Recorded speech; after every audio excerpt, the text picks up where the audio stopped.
AP రాజకీయం సిద్ధాంతాలతో కాదట, పగ్గతో run అవుతోందట.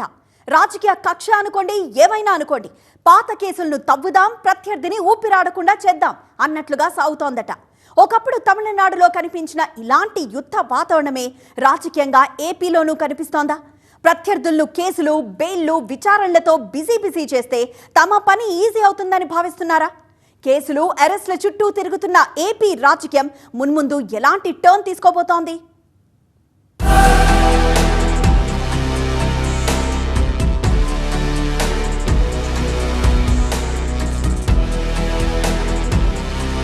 పార్టీలు సిద్ధాంతాల మీద నడవాలి. ఆ సిద్ధాంతాలు ప్రజల్లోకి తీసుకెళ్లాలి.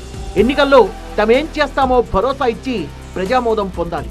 కానీ అదేంటో ఏపీలో సిద్ధాంతాల కంటే రాద్ధాంతాలే కనిపిస్తున్నాయి. ప్రత్యర్థిని సెక్షన్తో కొడతా అన్నట్టుగా తమిళనాడుకు మించిన రాజకీయం ఏపీలో కనిపిస్తోంది. ఇప్పుడు కేసుల చుట్టూరా నలుగుతున్న ఏపీ రాజకీయం రేపటి ఎన్నికల్లో ఎలాంటి ప్రభావం చూపుతుందో అన్న చర్చ, రచ్చ ఏపీలో జరుగుతోంది.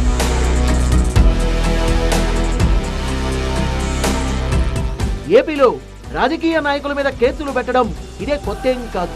ప్రభుత్వాలు మారినప్పుడల్లా ప్రత్యర్థులపై కేసులు నమోదు చేయడం అనేది పొలిటికల్ గా కనిపించే ట్రెండ్. ప్రస్తుతం టీడీపీలో మెజార్టీ నాయకులు కేసులు ఎదుర్కొంటున్నారు.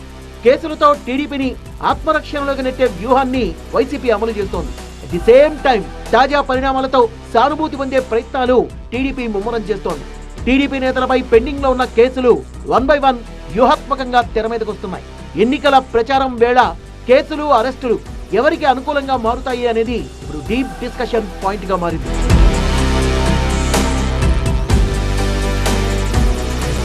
చంద్రబాబు అరెస్టుతో ఏపీలో రాజకీయం కొత్త టర్న్ తీసుకుంది.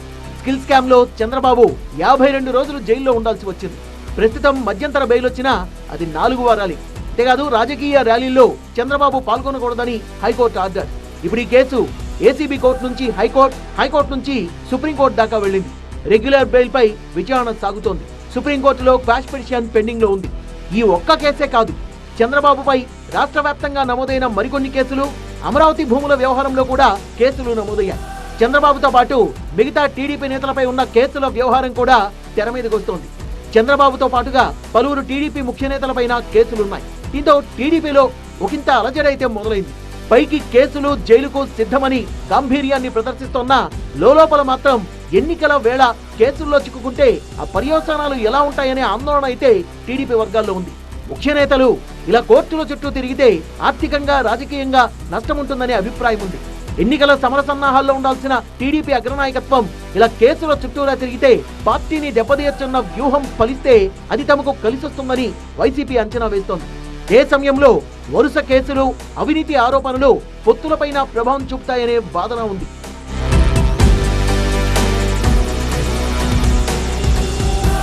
చంద్రబాబు అరెస్టుతో టీడీపీ క్యాడర్లో సహజంగానే ఆందోళన, వైసీపీ క్యాడర్లో ఉత్సాహం కనిపిస్తున్నాయి. ఈ అరెస్టు తర్వాత కూడా టీడీపీకి, వైసీపీకి మద్దతుగా నిలిచే వారిలో మార్పుండే అవకాశం లేకపోవచ్చు. కానీ తటస్థుల మూడ్ కీలకం కానుంది. వీళ్లు ఎటువైపు మొగ్గు చూపుతారన్న డిస్కషన్ కూడా జరుగుతోంది. మెజార్టీ ఓటు బ్యాంక్ అయిన పథకాల లబ్ధిదారులు ఈ పరిణామాలతో ప్రభావం అయ్యే అవకాశం లేదనేది వైసీపీ అంచనా. చంద్రబాబు అవినీతి చేశారని నిరూపణ చేస్తే ఎలాంటి నష్టం ఉండదన్న అభిప్రాయం వైసీపీలో వ్యక్తమవుతోంది. ఈ వరుస కేసులు కంటిన్యూ అయితే మాత్రం సానుభూతి కూడా పెరిగే అవకాశం ఉంది. దీన్ని రాజకీయ కక్షగా టీడీపీ బలంగా ప్రొజెక్ట్ చేసే అవకాశం ఉంది. దాంతో అప్పటిదాకా ఉన్న పొలిటికల్ అంచనాలు తారుమారైపోయే అవకాశం ఉంది. అందుకే ఇప్పుడు కేసులు, ఎన్నికల నడుమ ఏపీ రాజకీయం ఆసక్తికరంగా మారుతోంది.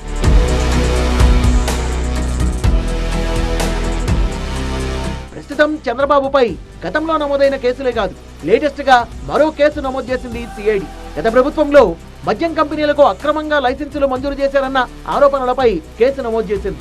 చంద్రబాబు నాయుడుపై పీసీ యాక్ట్ 1988 కింద కేసు నమోదు చేశారు. కేసులో చంద్రబాబును A3గా చేర్చారు. కేసుకు సంబంధించి ఏసీబీ కోర్టులో విచారణ జరపాలని సిఐడి అధికారులు పిటిషన్ దాఖలు చేయగా ఈ పిటిషన్ పై విచారణకు కోర్టు అనుమతించింది.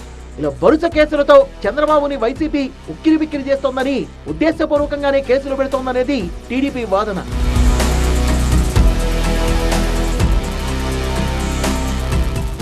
అటు టీడీపీ హయాంలో ఇసుక అక్రమాలు చోటు చేసుకున్నట్లుగా రాష్ట్ర ఖనిజాభివృద్ధి సంస్థ ఏపీఎండీసీ సిఐడికి ఫిర్యాదు చేసింది.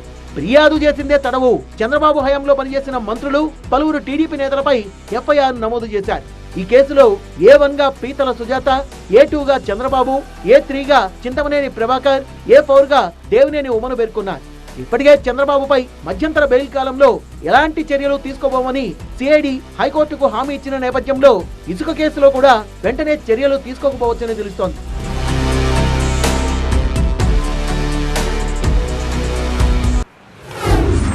ఎంతకెళ్ళాలి ట్రాన్స్పోర్టేషను ప్లస్ మిగిలిన లోడింగ్ అన్లోడింగ్ వీటికి సంబంధించినది మిగిలింది ఫ్రీగా వెళ్ళిపోయి మీ ఇంటి దగ్గర అన్లోడ్ చేయాలి, ఇంకో దగ్గర చేయాలి. అట్లా ఎక్కడైనా దొరికిందా ఒకటి.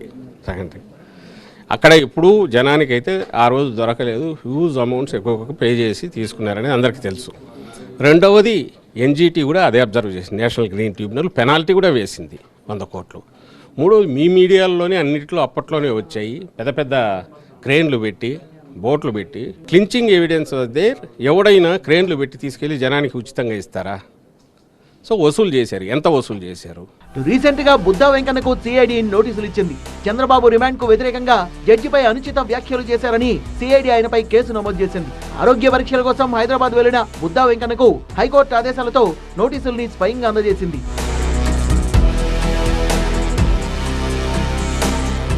అలాగే ఏపీ రాజకీయాల్లో ఆ మధ్య 2 కేసులు తీవ్ర దుమారం రేపాయి.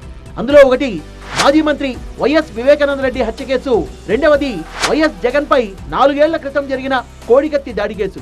ఈ 2 కేసుల్లో కూడా ఇప్పుడు రోజు రోజుకి వేగం పెరుగుతోంది. 2 కేసుల్లోనూ కోర్టులతో పాటు దర్యాప్తు సంస్థలు కూడా ఒక్కసారిగా స్పీడ్ పెంచాయి. గతంలో ఎన్నడూ లేని విధంగా సంచలన విషయాలు బయటపెడుతున్నాయి. మరోవైపు వైఎస్ వివేక కేసులో ఏకంగా సుప్రీంకోర్టు జోక్యంతో కేసు విచారణ వేగంగా సాగుతోంది. కేసులో ఎంపీ అవినాష్ రెడ్డి పేరు ప్రముఖంగా ఉండడంతో రాజకీయంగా రచ్చరైపోయింది. ఇప్పటికే ఈ కేసులో నిందితుల్ని గుర్తించిన సిబిఐ వారిని దోషులుగా నిరూపించేందుకు తగిన ఆధారాలు సేకరించే ప్రయత్నం చేస్తోంది. అటు కోడికత్తి కేసులోనూ ఎన్ఐఏ అదే స్పీడ్ కొనసాగిస్తోంది. ఇప్పటికే విజయవాడ కోర్టులో దాఖలు చేసిన కౌంటర్లో ఎన్ఐఏ సంచలన విషయాల్ని బయటపెట్టింది. వీటిపై త్వరలో కోర్టు విచారణ పూర్తయి తీర్పు కూడా రావాల్సి ఉంది. ఇటీవలి కాలంలో వరుసగా చంద్రబాబుపై నమోదవుతున్న కేసుల వ్యవహారం ఏపీ రాజకీయాల్లో హైలైట్ గా ఉంటే, సడన్ గా ఇప్పుడు జగన్ కేసుల వ్యవహారం కూడా వార్తల్లోకి ఎక్కింది. ప్రత్యర్థిని కేసులతో కొడతా అన్నట్లుగా ప్రధాన పార్టీల మధ్య పొలిటికల్ రైవల్రీ పీక్స్ లో పరుగులు పెడుతోంది. చంద్రబాబు అరెస్ట్, విడుదల రాజకీయంగా ఎంత దుమారం రేపిందో చూశాం. ఇప్పటికీ చంద్రబాబుపై కేసుల పరంపర సాగుతూనే ఉంది. కాలం అన్ని వేళ్లలో ఒకేలా ఉండదు. రేపు మాకు టైం వస్తుంది, మేమేంటో చూపిస్తామంటున్న హెచ్చరికలు టీడీపీ సైడ్ నుండి వస్తున్నాయి. ఇలా పగా ప్రతీకారాలతో నడిచే రాజకీయాలు ప్రజాస్వామ్యానికి మంచిదా?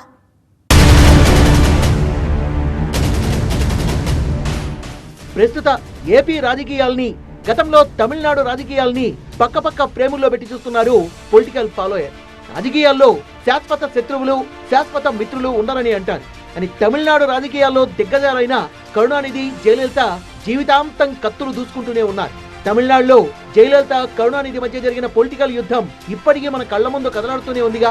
అసెంబ్లీలో తనకు జరిగిన అవమానానికి ప్రతీకారంగా జయలలిత అధికారంలోకి రాగానే కరుణానిధిని అర్ధరాత్రి కటకటాల వెనక్కు పంపించారు. 2001 జూన్ 30 కరుణ జీవితంలో అదొక చీకటి రాత్రి. 12 కోట్ల ఫ్లైఓవర్ కుంభకోణంలో కరుణానిధి ప్రమేయం ఉందంటూ పోలీసులు వీల్ చైర్ మీదున్న కరుణను బలవంతంగా ఈడ్చుకెళ్లి అరెస్ట్ చేశారు. బహిరంగంగానే ఇద్దరు ఒకరి మీద మరొకరు ద్వేషాన్ని వెళ్లగక్కేవారు. చివరి శ్వాస ఉన్నంత వరకు ఇద్దరు నేతలు కూడా పగ ప్రతీకారాలతో రగిలిపోయారు. బలమైన వ్యక్తిత్వం, పట్టుదల, పంతం, ప్రజల్లో చరిష్మా ఉన్న ఇద్దరు నేతలు ఢీకొంటే రాజకీయం ఎలాంటి అనూహ్య మలుపులు తిరుగుతుందో తమిళనాడు రాజకీయాలను చూస్తే అర్థమవుతుంది. ప్రెజెంట్ ఏపీ రాజకీయాలు కూడా రాజకీయ పగ ప్రతీకారాలతో సాగుతున్నాయన్నది విశ్లేషకుల అభిప్రాయం. ప్రస్తుతం ఏపీలో కేసుల సంగతి ఎలా ఉందంటే, వీళ్లు వాళ్లపై, వాళ్ళు వీళ్లపై కేసులతో పోటీ పడుతూ వాయిదాల కోసం, బెయిల కోసం కోర్టుల చుట్టూ తిరిగే పరిస్థితి. చివరకు కోర్టులు కనికరిస్తే గానీ రాజకీయాలు చేయలేని సిచ్యువేషన్ ఏపీ రాజకీయంలో కనిపిస్తోందన్న చర్చ పొలిటికల్ సర్కిల్స్ లో గట్టిగా వినిపిస్తోంది. ఇప్పుడు రిషికొండ నిర్మాణాల గురించి వైసీపీ సర్కార్పై కేసు నడుస్తోంది. రిషికొండపై అక్రమ నిర్మాణాలు, జగన్ క్యాంప్ ఆఫీస్ ఏర్పాటుకు వ్యతిరేకంగా దాఖలైన పిటిషన్ హైకోర్టును దాటి సుప్రీంకోర్టు దాకా వెళ్లింది. ఆఖరుకు ఆ పిటిషన్ రాజకీయ ప్రేరేపితంగా ఉందని సుప్రీంకోర్టు వ్యాఖ్యానించేదాకా వచ్చింది ఈ పరిస్థితి. రిషికొండపై పర్యాటక శాఖ ఆధ్వర్యంలో సిద్ధమవుతున్న నిర్మాణాలపై విపక్షాలు గత కొంతకాలంగా విమర్శలు చేస్తూనే ఉన్నాయి. దాదాపు 270 కోట్ల రూపాయల ఖర్చుతో భవనాల్ని నిర్మించినట్టుగా తెలుస్తోంది. రిషికొండపై 15 ఏళ్ల క్రితం హరిత బీచ్ పేరుతో రిసార్టుల్ని నిర్మించి వాటిని పర్యాటకులకు అద్దెకిచ్చేవారు. వాటి స్థానంలో కొత్త నిర్మాణాల్ని చేపట్టేందుకు ఏపీ ప్రభుత్వం అనుమతులు తీసుకుందని సమాచారం. అయితే విశాఖను పరిపాలనా రాజధానిగా ప్రకటించిన సీఎం జగన్ డిసెంబర్ నుంచి తాను విశాఖ నుంచే పాలన సాగించనున్నట్టు ఇటీవలే వెల్లడించారు. అందులో భాగంగానే రిషికొండపై శరవేగంగా నిర్మాణాలు జరిగాయి. వీటిపై టీడీపీ వైసీపీ సర్కార్ను తీవ్రంగా తప్పుపడుతోంది. పరస్పర కక్ష సాధింపు, అసహనము, విద్వేషాలు కూడా చాలా బలంగా ప్రబలాయి. ఇందులో కేసులు కూడా ఒకప్పుడు జయలలిత మీద, లేకపోతే ఇటు కరుణానిధి మీద రకరకాల కేసులు, దాడులు, ఇట్లాంటి వాటి అన్నింటితో తమిళనాడు అతలాకుతలమైంది. ఇప్పుడు ఆంధ్రప్రదేశ్లో కూడా తెలుగుదేశం పార్టీ వైసీపీ మధ్యలో రాజకీయం ఒక విధంగా అలాంటి పరిస్థితికి వచ్చింది. గతంలో జగన్ మీద కేసులు అయితే ఇప్పుడు చంద్రబాబు నాయుడు అరెస్టు, కేసుల పరంపర, కేసుల వలయం ఏ రోజు ఏ కేసు పెడతారోని. చట్టబద్ధమైన పాలనలో అందరికీ సమానమే కాబట్టి గత ప్రభుత్వంలో కానీ ఈ ప్రభుత్వంలో కానీ తప్పులు జరిగితే వాటి మీద కేసులు పెట్టడం, ఫిర్యాదులు చేయడంలో ఏం తప్పు లేదు. కానీ కేసులు పెట్టడం అన్నది ఒక వ్యూహంలాగా మార్చుకొని కేసుల ఉచ్చు అనే పదం చాలా ఎక్కువగా వాడుతున్నారు. ఇలా కేసుల ఆధారంగా రాజకీయం నడుస్తుంది అనుకోవటం కూడా వాస్తవికం కాదు. చంద్రబాబు ప్రభుత్వ హయాంలో మంత్రులు, ఎమ్మెల్యేలు తెగ హల్చల్ చేశారన్న అపవాదుంది. ఏపీ సీఎం జగన్ పై ఉన్న కేసులపైన టీడీపీ గతంలో ముమ్మరంగా ప్రచారం చేసింది. బెయిల్ పై ఉన్న సీఎం అంటూ ఎద్దేవా చేసింది. అయితే కాలం ఎప్పుడూ ఒకేలా ఉండదుగా. అధికారం మారింది. జగన్ సీఎం అయ్యాక ఎవరైతే టీడీపీ తరపున నిలబడ్డారో వారి అక్రమాల్ని వెలికితీసి జగన్ సర్కార్ ఇప్పుడు జైలుకు పంపుతోందన్న టాక్ టీడీపీలో సాగుతోంది. అప్పట్లో జగన్ పై ఒంటిగాలిపై లేచిన మాజీ మంత్రి, ఏపీ టీడీపీ అధ్యక్షుడు అచ్చెన్నాయుడు ఈఎస్ఐ మందుల స్కామ్ లో అరెస్ట్ అయి జైలు పాలయ్యారు. టీడీపీ మాజీ మంత్రులు, ఎమ్మెల్యేలు పలువురు కేసుల్లో అరెస్ట్ అయ్యారు. విపక్షంలో ఉన్నప్పుడు వైసీపీ నేతలపై కూడా అనేక కేసులు నమోదయ్యాయి. సుమారు 7 ఏళ్ల పాటు జగన్ విపక్షం హోదాలో ఉన్నారు. ఆ కాలంలో ఆయనపై పలు కేసులు నమోదయ్యాయి. 2019 ఎన్నికల సందర్భంగా పులివెందుల శాసనసభ స్థానానికి పోటీ చేసిన వైఎస్ జగన్ ఎన్నికల అఫిడవిట్లో మొత్తం 38 కేసులు ఉన్నట్టుగా తెలిపారు. అందులో ఆర్థిక నేరాలకు సంబంధించిన కేసులతో పాటుగా ఐపీసీ సెక్షన్ 353 వంటివి కూడా నమోదయ్యాయి. కేసుల్లో అనంతపురం, గుంటూరు జిల్లాల పరిధిలో నమోదైన మొత్తం 11 కేసుల్ని గత ఏడాది మార్చిలో ఉపసంహరించుకున్నారు. వాటిలో 6 కేసుల్ని ఇప్పుడు ఏపీ హైకోర్టు సుమోటోగా విచారణ పరిధిలోకి తీసుకుంది. అవి 2016లోనే నమోదు కావడం విశేషం. చంద్రబాబు నాయుడు విషయం తీసుకుంటే అది ఏ రకంగా మారుతుందా అని జైల్లో పెడతాం. 43 సంవత్సరాల చరిత్ర ఉన్నది. ఆయన ముఖ్యమంత్రి 15 సంవత్సరాలు చేశాడు. దేశవ్యాప్తంగా ఒక పెద్ద ఫిగర్ అని అందరూ ఒప్పుకుంటున్నారు. ఆయన మీద కేసు పెట్టినందుకు సింపతి వస్తుందా? మధ్యతరగతులు ఏమైనా బాధపడి ఉన్న ప్రభుత్వానికి దూరం అవుతారా? అపోజిషన్లో ఒక ఐకమత్యతనం వస్తుందా? ఎలాగైనా ఈ ప్రభుత్వాన్ని భయపడి అది ఇంకా చెప్పలేం. అది ఏ రకంగా మలుతుంది రాబోయే రోజుల్లో, ఏ రకంగా చంద్రబాబు నాయుడు గారు మేనేజ్ చేసుకుంటారు. ఇది రాజకీయంతో సంబంధం లేదండి, ఇమేజరీ ఎలా తీసుకొస్తారు, ప్రజల దగ్గరికి ఎలా వెళ్తారు, ఏమైనా భయం ఏమన్నా ఉన్నది అని సృష్టిస్తారా? ప్రజల్లో భయం ఏమన్నా ఉన్నదా? ఇలాగ మన మీద కూడా కేసులు వస్తాయేమో, మనకి హక్కు లేదు మన రాష్ట్రంలో, అది ఎంతవరకు మేనేజ్ చేసుకుంటారు? దాని మీద ఎలక్షన్ అధికారం. జగన్ ముఖ్యమంత్రి అయిన తర్వాత తనపై ఉన్న కొన్ని కేసుల్ని ఉపసంహరణ చేసుకున్నారు. ఈ కేసులో ఉపసంహరణ వివాదాస్పదం కావడం, కేసులు ఎత్తివేసిన తీరు చట్టబద్ధంగా లేదన్న ఫిర్యాదులతో ఏపీ హైకోర్టు దీనిపై అప్పట్లో విచారణ కూడా చేపట్టింది. అప్పుడే ఏపీలో ఇతర నేతల కేసుల సంగతి కూడా చర్చనీయాంశంగా మారింది. ఏ పార్టీ అధికారంలోకి వస్తే ఆయా పార్టీల నేతలపై ఉన్న కేసుల్ని ఉపసంహరించుకుంటున్న తీరు చాలా కాలంగా ఆనవాయితీగా వస్తోంది. అందులో హత్యలు, అత్యాచారాలు ఇవి మాత్రమే కాదు, శాంతి భద్రతలకు విఘాతం కలిగించే చర్యలకు పాల్పడ్డ అభియోగాలతో కూడుకున్న కేసులు కూడా ఉంటున్నాయి. గతంలో టీడీపీ అధికారంలో ఉండగా ఆ పార్టీకి చెందిన పలువురు నేతల మీద ఉన్న కేసుల్ని ఉపసంహరించుకున్నారు. అందులో కూడా సీరియస్ కేసులున్నాయి. హత్యలు, అత్యాచారాల వంటి అభియోగాలతో కూడా కేసులున్నాయి. అంతకుముందు కిరణ్ కుమార్ రెడ్డి, వైఎస్ఆర్, ఎన్టీఆర్ వంటి నేతల పాలనలో కూడా ఇలా రాజకీయ కేసుల ఉపసంహరణ జరిగింది. జగన్ హయాంలో కూడా ఆయనతో పాటుగా ఎమ్మెల్యే సామినేని ఉదయభాను, టీటీడీ మాజీ చైర్మన్ వైవి సుబ్బారెడ్డి సహా పలువురు నేతలకు సంబంధించిన కేసుల్ని కొట్టేశారు.